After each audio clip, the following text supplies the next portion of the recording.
నార్మల్గా 9th August రోజు west బెంగాల్లో ఆర్చికల్ మెడికల్ కాలేజ్లో ఒక రేప్ జరగడం జరిగింది. ఒక సెకండ్ ఇయర్ పీజీ రెసిడెంట్ అనమాట.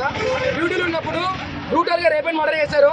దాన్ని గవర్నమెంట్ సపోర్ట్ చేయలేదు, వెస్ట్ బెంగాల్లో లెక్చరర్ సపోర్ట్ చేయలేదు, వాళ్ళ మేనేజ్మెంట్ కూడా సపోర్ట్ చేయలేదు. అప్పుడు ఆ రోజు నుంచి ప్రతి ఒక్క మెడికల్ కాలేజ్లో అందరు ప్రొటెస్ట్ స్టార్ట్ చేశారు. అది అవుతుంది అనుకుంటే సేమ్ వెస్ట్ బెంగాల్లోనే నిన్ననే ఒక పిఎస్సీలో ఒక ఉమెన్ పైన మళ్ళీ ఒక పేషెంట్ వచ్చి అసాల్ట్ చేశాడనమాట. తర్వాత నిన్న ఒక నర్స్ వచ్చి మర్డర్ అవ్వడం జరిగింది, రేప్ అవ్వడం. దానివల్ల అందరం కలిసి ప్రొటెస్ట్ చేయడం జరుగుతుంది.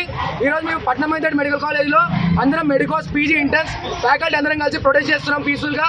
మా కాలేజ్ నుంచి బస్ స్టాప్ వరకు వెళ్తున్నాం, బస్ స్టాప్ నుంచి కాలేజ్ వరకు. దీన్ని అంతా గవర్నమెంట్ సపోర్ట్ చేయాలి, మాకు సపోర్ట్ కావాలి. ఎందుకంటే మెడికోస్ చాలా తక్కువ, అందుకనే మాకు అందరు సపోర్ట్ కావాలి అని కోరుకుంటూ ప్రొటెస్ట్ చేస్తున్నాం శాంతంగా. Thank you. We want justice! We want justice! We want justice! We want justice!